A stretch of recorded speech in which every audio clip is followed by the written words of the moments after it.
मित्रों नमस्कार। सुधीर पांडे पूर्वांचल के यूट्यूब चैनल पर आपका स्वागत है, अभिवादन है, अभिनंदन है।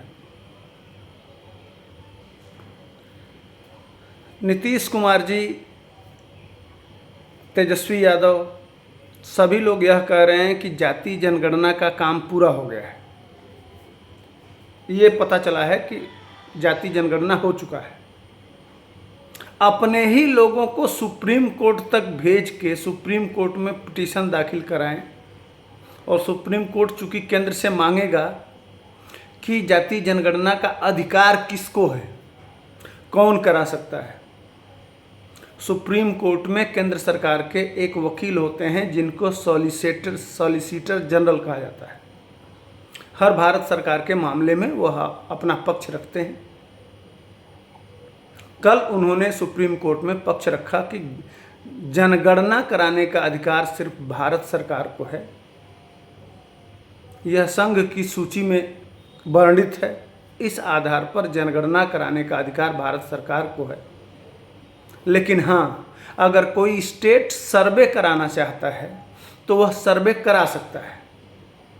यहाँ तक बात थी, जिस समय बिहार में सरकार बन रहा था उस समय बिहार की सरकार ने कहा कि हम जनगणना नहीं करा रहे हैं, हम सर्वे करा रहे हैं। लेकिन यह बार बार यही मुद्दा क्यों आ रहा है? जो मूल समस्या है कि बेरोजगारी बिहार में, पलायन बिहार में, गरीबी बिहार में, अच्छा स्वास्थ्य व्यवस्था नहीं है बिहार में। इन सब मुद्दों से दिमाग को हटा के कैसे डाइवर्ट किया जाए जाति पर, और सिर्फ आरक्षण और जाति को कैसे लपेटा जाए और इसी की चाशनी में लपेट के बिहार को उलझाया रखा जाए और बाकी समस्याओं पे लोगों का ध्यान न जाए, यही असली कारण है। मूल उद्देश्य इतना ही है बिहार सरकार का। इसको समझना पड़ेगा।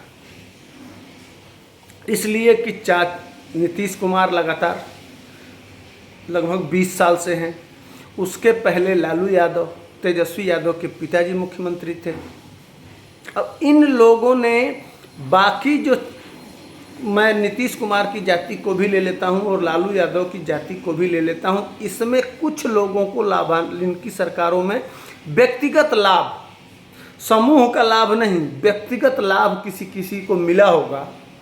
नहीं तो इस समाज के लोग भी धक्के खाते हुए हमको मिले।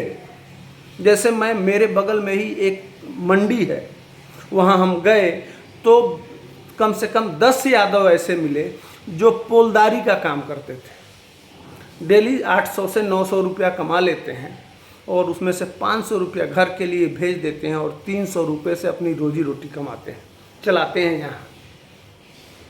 और वह कहते हैं कि घर अगर कोई दुर्घटना हो जाए तो भी हम टाइम से पहुँच नहीं पाते हैं, कहीं ना कहीं इस तरह की घटना घट जाती है।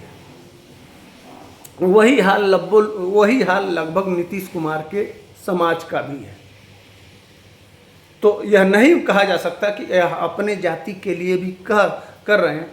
लेकिन बिहार में समीकरण उसी तरह से बना के रखना है कि जाति में उलझे रहो ताकि तुम बाहर की बात सोचो न, अपने बच्चों का भविष्य कैसे हो, बिहार का भविष्य, अपने समस्याओं को लेके चिंता ही मत करो।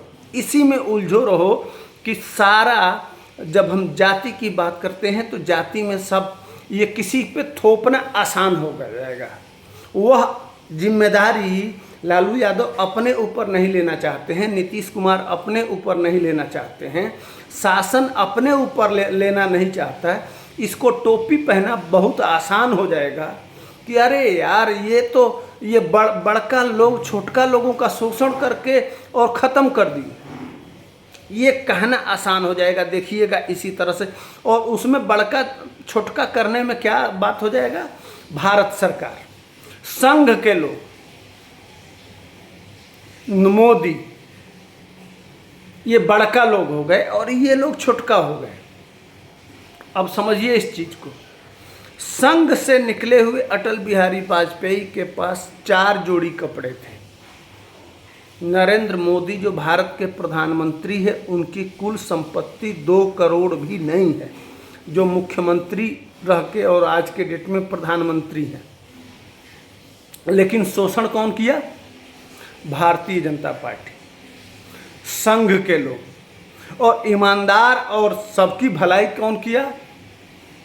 लालू यादव का परिवार, जिनके बेटे के नाम से मॉल से लेके और दिल्ली में घर और फार्म हाउस और दुनिया जानते ही है। तो असली मुद्दा क्या है, उससे अलग हटाना है। इसके साथ साथ मैं जो मनोज झा हैं, मनोज झा को भी मैंने देखा था। मनोज झा भी इसी मुद्दे पे बात कर रहे हैं। चूँकि फिर सीबीआई का रेड होने वाला है और सीबीआई बहुत बारीकी से जांच कर रही है और उस अधिकारी को एक बड़े पद पर सीबीआई और ईडी को जोड़ के एक बड़ा पद सृजित कर रही है, जो अब लालू यादव ही नहीं, देश के जितने भ्रष्टाचारी हैं सबकी कुंडली खंगाली जा रही है और मैक्सिमम लोगों को जेल भेजने की तैयारी चल रही है। तो अब जब जेल भेजे जाएंगे ये लोग, तो विक्टिम कार्ड कब खेला जाएगा, कैसे खेला जाएगा, किसको जिम्मेदार बताया जाएगा? तो यह कहेंगे देखो हम जाति का जनगणना कर रहे थे, तुम्हारे लिए आरक्षण की व्यवस्था कर रहे थे, तुम्हारे लिए सब कर रहे थे, इसीलिए मोदी ने हमारे ऊपर मुकदमा लाद के हमको जेल भेजवा दिया। समझिए इस खेला को। अब आप कहेंगे हाँ यार देखो ना, हम आप ये जाति की जनगणना करते, उसके बाद से हमको नौकरी मिल जाता, अच्छा हॉस्पिटल मिल जाता, अच्छा स्कूल मिल जाता, अच्छा पढ़ाई हो जाती। लेकिन ये मोदी है ना, ये जानबूझ के हमारे जाति के नेताओं को जेल में भेज रहा है। ये देखो कितना इसको समझिए, इस रणनीति को समझिए। इनका उद्देश्य क्या है? न तो आपके बच्चों का भविष्य, न तो अच्छा स्वास्थ्य व्यवस्था, न तो अब अच्छा स्वास्थ्य शिक्षा की व्यवस्था, न आपके बच्चों के नौकरी की व्यवस्था, न आपके गरीबी का उन्मूलन, कुछ नहीं करना है। 40 साल से धक्के खा रहे हैं, धक्के खाते रहे हैं, उसी में उलझे रहे हैं और आपके दिमाग में ये जहर बार बार डाल के और उसी आधार पर आपका वोट लेके आपको एक तरह से उल्लू बनाना, समझ लीजिए, उल्लू बना के अपना उल्लू सीधा करते रहें, ये है। लेकिन समय है, हमारा काम है आपको बताना। लेकिन कब तक? नहीं चलेगा। जनता इतनी भी भोली नहीं है कि वह यह सब समीकरण नहीं समझती है। अगर इतना ही प्रेम है आपको तो बताते चलूं कि एक रोहिणी कमेटी बनी है। नरेंद्र मोदी ने जिस तरह से यह लोग जाति जनगणना करा रहे हैं, उसी तरह से एक दिल्ली हाई कोर्ट के रिटायर जज रोहिणी जी को दिया गया कि पिछड़े समुदाय के कौन कौन से वर्ग के लोग ज़्यादा लाभ उठा रहे हैं और कौन कौन से वर्ग के लोग कम लाभ पा रहे हैं, और कौन से लोग लाभ पा लिए हैं और कौन से लोग लाभ से वंचित हैं, इसकी एक विस्तृत रिपोर्ट बनाया गया। और रोहिणी कमेटी का रिपोर्ट आ चुका है और रोहिणी कमेटी के रिपोर्ट के हिसाब से कुछ पिछड़ी जातियों में जिनकी संख्या मात्र 20% है, वही लोग इसका लाभ उठाए हैं, बाकी जातियां वंचित रह गई हैं। अब सच्चाई खुल के वो सामने आ रही है। वह भी इनके लिए बहुत दर्द देने वाला है। दर्द देने वाला इसलिए कह रहा हूँ कि उसमें जो 75% मतदाता हैं, जो जातियां हैं 75% जो वोट देती हैं, उनके जो अगुआ बन के अब तक मलाई खाते रहे थे, अपने परिवार के लिए करोड़ों अरबों की संपत्ति इकट्ठा करते रहे थे, वह अब संसद के पटल में आने वाला है और पूरे देश के सामने उस रोहिणी कमेटी की रिपोर्ट जाने वाली है। वह इनके दुख, मोदी जी ने भी इनके दुखते रग पे हाथ रख दिया है, इसलिए बहुत बिलबिलाए हुए हैं और बहुत परेशान हैं। और भाई स्वाभाविक है, जो सत्य को तो नकारा नहीं जा सकता। तो भैया तुम डाल तो हम पात पात। हम भी खोजेंगे कि आपने अगर 40 साल राज किया है तो किसको फायदा पहुंचाया और किसको नहीं पहुंचाया। तो जो बाकी लोग बचे हुए लोग हैं उनको लाभ कैसे पहुंचाया जाए, यह भी तो होना चाहिए। अगर आप पिछड़ों के ही मसीहा कहते हैं तो पिछड़ों के मसीहा बन के आपको जो उसमें बच गए हैं उनको लाभ क्यों नहीं मिला? क्या आज तक आज आपको 2024 में याद आया नीतीश कुमार को भी और लालू यादव को भी कि नहीं भाई जाति जनगणना करा देना चाहिए, उसी से सब समस्या का हल लग जाएगा। अगर यही बात है तो आपको जनगणना कराने की ज़रूरत ही नहीं है। आज के डेट में रोहिणी कमेटी की रिपोर्ट है, उसी को मंगा लेते और उसी रिपोर्ट के आधार पर बता देते कि भैया इतनी जातियां, पिछड़ी जातियों में इतनी जातियां वंचित रह गई हैं और इतनों को लाभ परसेंटेज में ज़्यादा मिला है, तो वहाँ तो एजेंडा ही फिट हो जाएगा, ख़त्म हो जाएगा। इसलिए कि लालू यादव की जाति ही कट जाएगी। उसमें जो रिपोर्ट है उसमें 90% लाभ सिर्फ 2 या 3 या 33 बिहार में अगर जोड़ेंगे तो 33 जातियां हैं पिछड़ी जाति में, उसमें मात्र 3 जातियां हैं जो इसका लाभ उठाई हैं, बाकी सब वंचित रह गई हैं। जो हाल कल था वह आज भी है और अब कल भी रहेगा। अभी स्थिति वही है।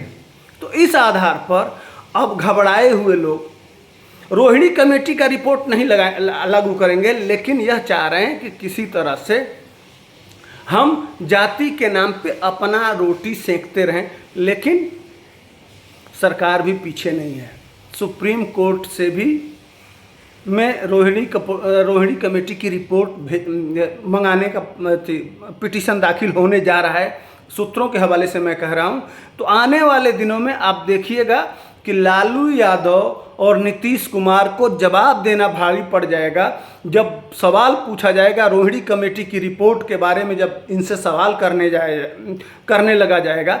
चुनाव 8 महीने है, इसलिए अभी उस पर बहुत चर्चा नहीं चल रही है। लेकिन यह चीज़ सही बात है कि रोहिणी रिपोर्ट सामने आ गई है। अब इनकी कलई खुलने वाली है और इनकी अगर रोहिणी की कमेटी सही ढंग से अगर प्रचारित कर दिया भारतीय जनता पार्टी ने, तो बिहार के सभी लोगों की आंखें खुल जाएंगी। और जो 70% पिछड़े हैं वह जब जान जाएंगे कि लालू यादव और नीतीश कुमार मिल के हमारे साथ कौन सा खेला किए हैं, उस खेले को एक्सपोज करना बस बाकी है। और जिस दिन एक्सपोज हो जाएगा तो लालू यादव और नीतीश कुमार दोनों लोग खुद एक्सपोज हो जाएंगे। और जब एक्सपोज हो जाएंगे तो जनता जवाब तो 2024 और 2025 में दे ही देगी। तो मैंने कहा कि जाति सेंसस ये करा लें, जितना मर्जी हो उतना उठापटक कर लें, जितना इनको करना है वो कर चुके हैं। अब इनकी बारी है जाने की, अब बस इनकी दुकान समेटने का समय आ गया है। तो आप लोगों को इसीलिए कहता हूं कि ये डाल तो बाकी पार्टियां पात इसको समझिए कि क्या भविष्य में होने वाला है और किस तरह की चाल चली जा रही है। जो मोहरा है, कैसे बिसात बिछाए गए हैं, उसको समझना बहुत ज़रूरी है। तरह तरह की रिपोर्टें आएंगी, तरह तरह की बातें होंगी, तरह तरह के घुमा होंगे। लेकिन एक चीज़ और बताते चलो, यह लाख गठबंधन बना लीजिए, लेकिन मैंने देखा है जिस तरह से आज चर्चा चल रहा है, इसी तरह से जब उत्तर प्रदेश का चुनाव था और अखिल बबुआ दोनों लोग पिछले 2019 के चुनाव में गठबंधन कर दिए थे, तो मार मीडिया कह रही थी अब तो उत्तर प्रदेश में सफाया हो जाएगा, भारतीय जनता पार्टी 5 सीट नहीं जीत पाएगी। किसी तरह से 5 सीट दे रहे थे, उससे आगे दे ही नहीं रहे थे कि यह तो मिले मुलायम कांसी राम हवा में गए, जय श्री राम वाला जमाना आ गया, अब तो ये सब। लेकिन क्या हुआ? अरे ऊपर गठबंधन बनता है और नीचे जनता गठबंधन बना लेती है। तो गठबंधन बनाने से कुछ नहीं होगा, जमीन पे काम करने से होगा। आपको जाति जनगणना नहीं बल्कि गरीबी जनगणना कराना चाहिए, जिससे पता चले कि आखिर जो बिहार के गरीबों की मूल समस्या है उसका समाधान आरक्षण से नहीं, उसका समाधान ज़्यादा से ज़्यादा फैक्ट्री, उद्योग, कारखाने लगाने पड़ेंगे, जिससे कि हर हाथ को काम मिलेगा। अगर 10 लाख नौकरी हम मान लेते हैं कि 10 लाख को दे दिया जाए, तो आज के डेट में कम से कम 7 करोड़ के आसपास बेरोजगार बैठे हुए हैं बिहार में। तो 7 करोड़ में 10 लाख क्या होता है? ऊंट के मुंह में जीरा। तो आपको अगर जड़ से समस्या खत्म करना चाहते हैं तो आपको उद्योग धंधे पर काम करना पड़ेगा। कैसे बिहार में ज़्यादा से ज़्यादा पैसा आए और उस पैसे को सही ढंग से उद्योग धंधे में लगाया जाए, कैसे उद्योगपति लाके बिहार में इन्वेस्ट करें, पैसा लगाएं, उसके लिए माहौल देना पड़ेगा। यह महत्वपूर्ण है जिससे बिहार का डेवलपमेंट हो सकता है।